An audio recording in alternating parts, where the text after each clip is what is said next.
अस्सलाम वालेकुम नाज़रीन इकराम, मैं हूं आपका होस्ट अयाज अहमद। नाज़रीन इकराम, कहा जाता है कि खिलाड़ी वही कामयाब होता है जो इसका इस्तेमाल सही तरीके से करता है, फिर चाहे मैदान खेल का हो या फिर सियासत का।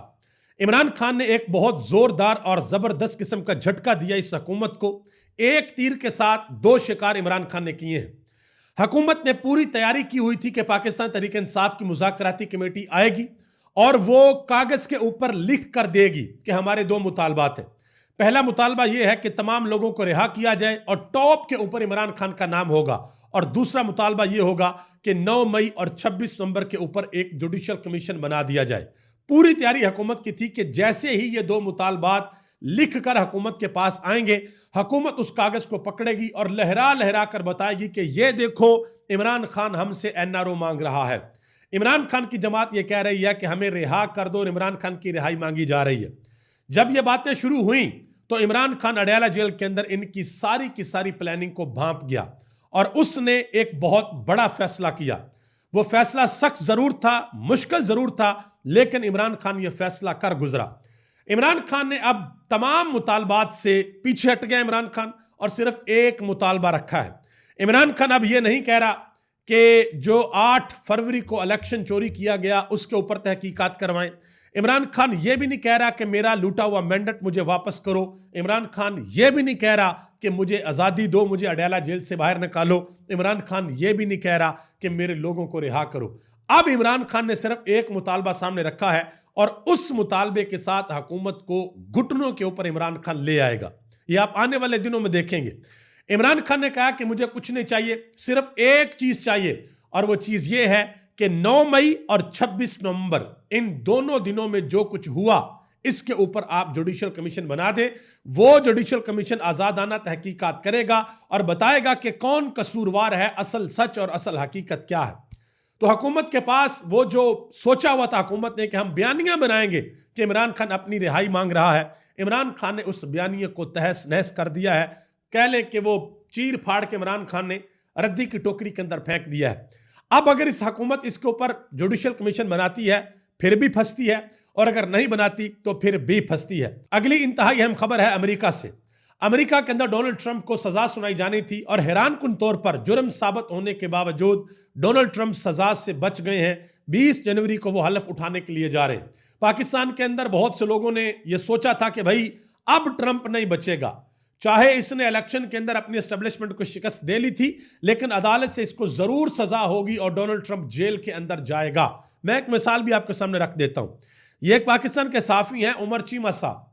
उन्होंने एक ट्वीट किया, कहते हैं कि अभी थोड़ी देर में ट्रंप को जना के केस में सजा होने वाली है, और वो सजा नहीं हुई। और बहुत से लोग परेशान हैं, उनकी परेशानी समझ भी आती है कि वो क्यों परेशान है। नजम सेठी ने एक बात कही थी बड़ी अहम। उन्होंने कहा था कि इस वक्त पाकिस्तान के अंदर जो सबसे मजबूत रिश्ता है वो पाकिस्तान की आवाम और इमरान खान का है, इमरान खान और पाकिस्तान की यूथ का है। इमरान खान ने अपनी यूथ को इस तरीके से पकड़ा हुआ है और इमरान खान की यूथ ने भी इमरान खान को इस तरीके से पकड़ा हुआ है। यह रिश्ता बहुत ज्यादा मजबूत है। और जो यूथ है उसने सिर्फ इमरान खान को नहीं पकड़ा हुआ, उसने अपने वालिदैन को भी पकड़ा हुआ। वो अपने माँ बाप को भी समझाते हैं कि ये जिनके पीछे आप लगे रहे हैं, शरीफ खानदान और जरदारी खानदान के पीछे, ये चोर है, ये इन्होंने पाकिस्तान को लूटा है, इन्होंने पाकिस्तान का बेड़ा गर्क किया। तो ये सारी की सारी सूरत हाल इस वक्त बनी हुई है। आगे आजे मारिया मेमन ने एक अहम तरीन सवाल पूछा फैसल चौधरी से, जो इमरान खान के वकील हैं। उन्होंने कहा कि क्या लगता है कि जुडिशल कमीशन बना दिया जाएगा? तो आगे से फैसल चौधरी ने जवाब दिया कि मुझे नहीं लगता, क्योंकि ताकतवर हल्के और हुकूमत 9 मई और 26 नवंबर के सानहे के अंदर मुलव्वस हैं, इसलिए वो जुडिशल कमीशन नहीं बनाएंगे। और यही वजह है कि इमरान खान तमाम मुतालबात से पीछे हट गए और सिर्फ एक मुतालबा सामने रखा है कि 9 मई और 26 नवंबर के ऊपर जुडिशल कमीशन बनाएं। अगर तो हुकूमत का कोई कसूर नहीं है तो हुकूमत कहेगी ठीक है भाई, हम जुडिशल कमीशन बनाने को तैयार हैं। और अगर हुकूमत की दाढ़ी में या चोर की दाढ़ी में तिनका है तो हुकूमत कहेगी नहीं भाई, हम ये जुडिशल कमीशन बनाने के लिए नहीं जा रहे। और जब हुकूमत कह देगी कि हमने जुडिशल कमीशन नहीं बनाना, तो उस वक्त ना सिर्फ पाकिस्तान बल्कि पूरी दुनिया के अंदर ये सवाल उठेंगे कि अगर हुकूमत ने कुछ किया ही नहीं है, अगर हुकूमत गिल्टी नहीं है, तो हुकूमत जुडिशल कमीशन क्यों नहीं बना रही। और आने वाले दिनों में ये आवाज और ज्यादा बुलंद हो जाएगी। राना सनाउल्लाह ने बिल्कुल एतराफ कर लिया है शहजाद इकबाल के शो के अंदर। उन्होंने कहा जी इमरान खान भी वजीर आजम रहे हैं उमर अयूब जो अपोजिशन लीडर है कौमी असेंबली के अंदर, वो भी वजीर रहे हैं। इन सबको पता है कि सिस्टम किस तरीके से चलता है और इनको पता है कि हमारी पोजीशन क्या है। हम इमरान खान के साथ मुलाकात करवा सकते हैं या नहीं करवा सकते। तो राना सनाउल्लाह साहब ने इनडायरेक्टली ये इतराफ कर लिया कि हमारे पास ये इख्तियार है ही नहीं कि हम इमरान खान के साथ इमरान खान की मुज़ाकराती कमेटी की मुलाकात करवाएं। नजम सेठी ने एक और बात की, उन्होंने कहा जी इमरान खान कभी भी खामोश नहीं होंगे, वो ट्वीट करते रहेंगे, इमरान खान अपना रवैया जारहाना रखेंगे और मुज़ाकरात भी जारी रखेंगे। इरफान सदीकी और राना सनाउल्लाह लाख मिन्नतें करें कि ट्वीट ना करें, लेकिन इमरान खान उनकी मानने वाले नहीं हैं। इमरान खान ट्वीट करते रहेंगे। इन्होंने कहा था जी रुक जाओ 2-4 दिन, और कल का दिन जो गुजर गया तब इमरान खान ने एक नहीं बल्कि 2 ट्वीट अपने ट्विटर अकाउंट से जारी किए। मजीद एक अहम खबर है 9 मई के मुकदमात के हवाले से। इमरान खान ने 9 मई के 8 मुकदमात में जमानत के लिए लाहौर हाईकोर्ट से रजू कर लिया है और इमरान खान ने कहा है कि 9 मई के दिन मैं इस्लामाबाद में नैब की तहवील में था, सियासी इंतकाम के लिए साजिश का इल्जाम लगाकर मुकदमात के अंदर नामजद किया गया है। यह बात इमरान खान ने की है। मजीद एक शो के अंदर इरशाद भट्टी ने और उमर चीमा को बड़ा जबरदस्त किस्म का जवाब दिया। उमर चीमा कहते हैं कि इमरान खान को ट्वीट नहीं करनी चाहिए, उनके ट्वीट से मुज़ाकरात मुतासर होते हैं। उन्होंने कहा कि इरशाद भट्टी ने जवाब दिया कि आप ऐसा करें कि आप ख्वाजा आसफ को और मरियम नवाज को मशवरा दें, उन्हें बताएं कि आप अपने आप को कंट्रोल करें, आप जो बयान देते हैं आप अपनी ज़ुबानों को सोचें, उनके ऊपर कंट्रोल करें, लगाम दें, क्योंकि अगर इमरान खान की जुबान सख्त है तो दूसरी तरफ भी जुबान नरम नहीं है, दूसरी तरफ भी बड़ी सख्त बातें की जाती हैं। इमरान खान की पार्टी को जानवरों से तशबीह दी जाती है। मरियम नवाज कहती हैं कि हम जानवरों का भी इलाज करेंगे और हम सियासी पार्टियों का भी इलाज करेंगे, ठीक है। तो इसके ऊपर वो शाह महमूद कुरैशी की साहबजादी, उन्होंने बड़ा ज़बरदस्त जवाब दिया, मैं आगे चल के वो भी आपको बताता हूँ। शेख वकास अकरम ने ये बयानात के हवाले से एक बात की, उन्होंने क्लैरिफिकेशन दी है। उन्होंने कहा जी मुलाकात ना होने की वजह इमरान खान के ट्वीट्स या बयानात नहीं है। अगर बयानात वजह हैं तो फिर मरियम नवाज, ख्वाजा आसिफ और राना सनाउल्लाह के अपने बयानात सुन लें और आप इनके माजी के बयानात भी उठाकर देख लें कि ये किस तरह के बयानात देते रहे हैं। इसके अलावा जो स्पीकर अयाज सादक साहब हैं, उन्होंने एक बात कह दी है। उन्होंने कहा जी तहरीक इंसाफ मुज़ाकराती कमेटी की इमरान खान से मुलाकात हुकूमत ने करवानी है, मेरी जिम्मेदारी नहीं है। अब अंदाजा लगा लें, उन्हीं की पार्टी की हुकूमत है, वो कहते हैं जी मेरी जिम्मेदारी नहीं है, ये हुकूमत ने करवानी है। आगे आज शेर अफजल खान मरवत वाला मामला बड़ा गर्म हो चुका है जी पाकिस्तान तहरीक इंसाफ के अंदर। उसके ऊपर अली अमीन गंडापुर ने भी लबकुशाई की है।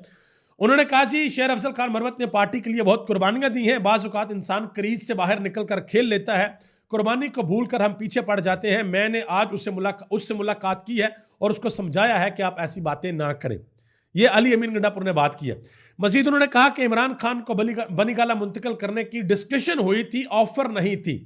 हर बात को डिस्कस नहीं करना चाहिए। अलीमा बाजी ये कह रही हैं तो वो बता दें कि किसने ऑफर किया। अलीमा खान ने कहा था कि ये ऑफर जो है वो अली अमीन गंडापुर लेकर गए थे अडयाला जेल में इमरान खान के पास।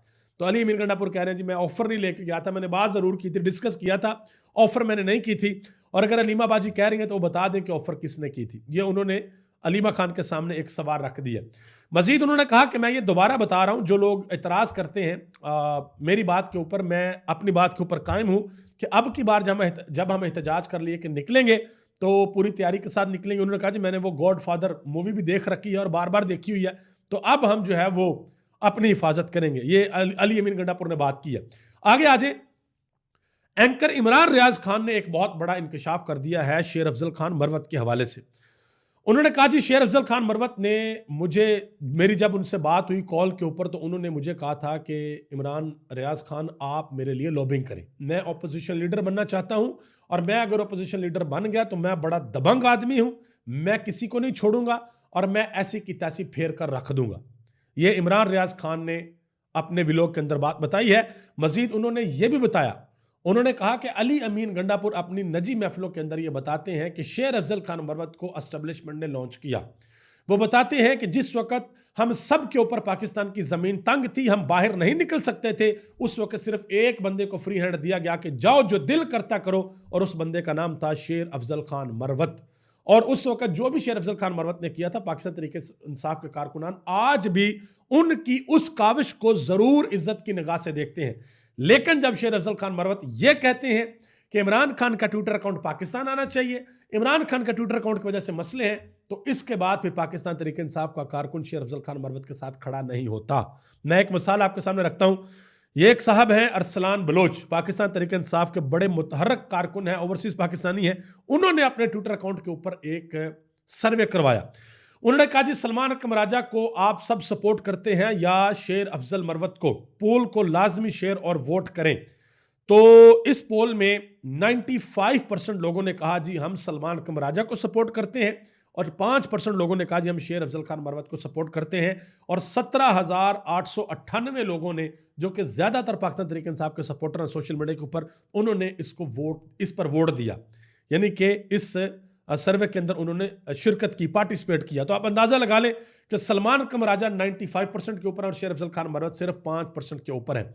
और बात सिर्फ एक है, बात यह है कि इमरान खान का नजरिया और इमरान खान का बयानिया, जो बंदा भी इमरान खान के नजरिए और इमरान खान के बयानिए से थोड़ा सा भी पीछे हटेगा, वो पाकिस्तान तहरीक इंसाफ के कारकुनान, उनके वोटर और उनके सपोर्टर के दिलों के अंदर जगह नहीं बना सकेगा। नजम सेठी ने एक और बात की है। उन्होंने कहा जी इमरान खान पीछे नहीं हट रहे। खान ने एक तरफ जनरल याया से मुआजना करके और दूसरी तरफ वजीर आजम को अर्दली कह के दोनों तरफ जो मामलात हैं वो बड़े सख्त कर दिए। यानी कि उन्होंने कहा जी एक किस्म का खड़ाक उन्होंने कर दिया। तो इमरान खान तो अंदर बैठकर किसी भी सूरत उन्होंने ये मतलब कि कोई कंप्रोमाइज करने को तैयार नहीं हो। यहां तक कह दिया मुझे बाहर नहीं निकालना तो ना निकालो, किसी किस्म का कोई मसला नहीं है। आगे आ जाए जी, आपको याद होगा कि मरियम नवाज साहबा ने हसन न्याजी के हवाले से बात करते हुए कहा था कि वो एक फौजी पेंट उन्होंने डंडे के ऊपर लटका दी थी, उसको 10 साल सजा होगी। मुझे बड़ा तरस आता है उसके वालिदैन क्या सोचते होंगे। तो हसन न्याजी की वालिदा ने मरियम नवाज को जवाब दिया। उन्होंने कहा जी मुझे किसी किस्म का कोई अफसोस नहीं है, मुझे अपने बेटे के ऊपर फख्र है। अगर मेरे बेटे को 2 साल सजा होती तो मुझे अच्छा ना लगता, मुझे अच्छा लगा कि मेरे बेटे को बहादुरों की तरह 10 साल सजा हुई है। और उन्होंने कहा जी मुझे किसी किस्म का कोई अफसोस नहीं है, अगर 2 साल सजा होती तो मुझे अफसोस होता। उन्होंने कहा कि हमें किसी किस्म का कोई रहम नहीं चाहिए, हम कोई माफी नहीं मांग रहे, हमें सिर्फ इंसाफ चाहिए, हम इंसाफ के तलबगार हैं। एक शो के अंदर रऊफ क्लासरा साहब ने बात की। उन्होंने कहा जी हम मान लेते हैं कि इलेक्शन हुआ और उस इलेक्शन में पाकिस्तान तहरीक इंसाफ जीत भी गई, इनका बयानिया भी है, ब्ला ब्ला ब्ला ब्ला ब्ला सारा कुछ। तो रऊफ क्लासरा को उसी शो के अंदर साद रसूल ने जवाब दिया। उन्होंने कहा जी एक तरफ तो आप ये मानते हैं कि पाकिस्तान तहरीक इंसाफ इलेक्शन जीत गई है, और दूसरी तरफ जो आप बातें करें इसका मतलब है कि उनके इलेक्शन जीतने पर ही उनको सजा देनी है। अगर वो इलेक्शन जीत गए हैं तो हमारे अंदर ये हिम्मत और जुर्रत क्यों नहीं है कि हम सही को सही और गलत को गलत कहें।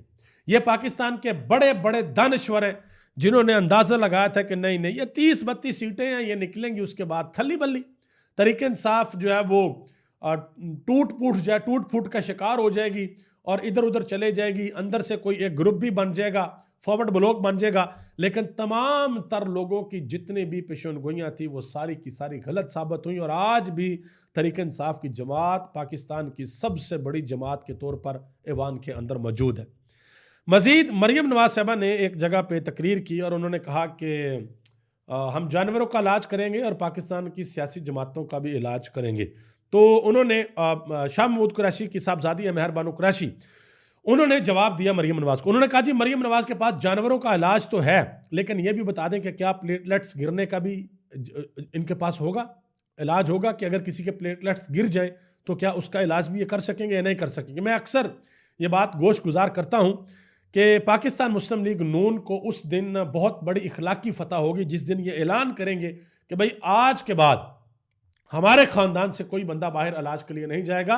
हमने पाकिस्तान के अंदर इलाज की ऐसी सहूलियत मुतारफ करा दी हैं कि पाकिस्तान की आवाम भी इधर इलाज करवाएगी और हम भी इधर इलाज करवाएंगे, चाहे फिर वो कोई भी मसला हो, किसी की कमर दर्द हो, किसी का दांत का मसला हो, किसी की अल्लाह न करे आंख का मसला हो, किसी के प्लेटलेट्स का मसला हो, वो पाकिस्तान के अंदर ही होगा। मजीद आगे आ जाएं जी, शेख वकास अकरम से सवाल हुआ मरियम नवाज के बारे में। सवाल यह हुआ कि मरियम नवाज समझती हैं कि पाकिस्तान तहरीक इंसाफ इंटरनेशनली मुल्क का कबाड़ा कर रही है। ये एंकर ने सवाल पूछा, खातून एंकर ने। तो आगे से शेख वकास अकरम ने जवाब दिया कि मुल्क के इमेज का कबाड़ा तब होता है जब कोई 9 सीटों के साथ पंजाब की चीफ मिनिस्टर बन जाए या जब मैंडेट चोर गवर्नमेंट बनाए, उस वक्त मुल्क का कबाड़ा होता है, बाकी और किसी तरीके से मुल्क का कबाड़ा नहीं होता। नाज़रीन किराम, आखिर में एक बड़ी अहम खबर है अमेरिका से। आपको पता है कि अमेरिका की एक रियासत लॉस एंजलिस में आग भड़की हुई है और बहुत बड़े पैमाने के ऊपर जंगलात से ये आग शुरू हुई थी। उसके बाद जो रहायशी इलाके हैं उनकी तरफ ये आग चली गई और अभी तक ये इतलात हैं कि 12,000 मकान और इमारतें राख का ढेर बन चुकी हैं। 2 लाख अफराद नकल मकानी के ऊपर मजबूर हैं और नुकसान का जो इब्तदाई तखमीना लगाया गया है वो है $150 अरब। और इसके अलावा लाखों लोग ऐसे हैं जिनको ये कहा गया है कि आप महफूज मकामात के ऊपर मुंतकिल हो जाएं। और जिस जगह पर यह आग लगी है वहाँ पर बड़े अहम और मशहूर लोग हैं जिनके घर थे, उनके घर भी राख का ढेर बन गए हैं। इस सारे सिलसिले के ऊपर मैं कोशिश करूँगा कि एक पूरी वीडियो बनाऊँ। ये बेसिकली अल्लाह की कुदरत ने एक नज़ारा दिखाया है। हमने हाल ही में 2 तरह के डिज़ास्टर देखे हैं। एक हमने ह्यूमन डिज़ास्टर देखा जो कि अमेरिका की मदद की वजह से हुआ और एक हमने ये दूसरा डिज़ास्टर देखा है जो कि नेचुरल डिज़ास्टर है। और इंशाल्लाह मैं कोशिश करूंगा इसके ऊपर, इस मौजू के ऊपर एक वीडियो बनाऊंगा, वो आप तक पहुंचाऊंगा। अभी तक के लिए इतना ही। अपना ख्याल रखिएगा। अल्लाह ताला आप सबको अपने हिफ्ज़ ईमान के अंदर रखे और इस दुआ के साथ मुझे इजाज़त दें कि अल्लाह ताला वतन अजीज़ पर अपना ख़ास फजल और करम फरमाए और हमारे करोड़ों लोग जो पाकिस्तान और दुनिया भर के अंदर बसते हैं, अल्लाह ताला सबको अपने हिफ्ज़ ईमान के अंदर रखे और वो लोग जो पाकिस्तान को नुकसान पहुंचाना चाहते हैं, अल्लाह ताला उनको हदायत दे। अगर उनकी किस्मत के अंदर हदायत नहीं लिखी तो फिर अल्लाह उनको इबरत का निशान बनाए। आप सबका बहुत बहुत शुक्रिया। पाकिस्तान जिंदाबाद। पाकिस्तान के करोड़ों अवाम पाइंदाबाद।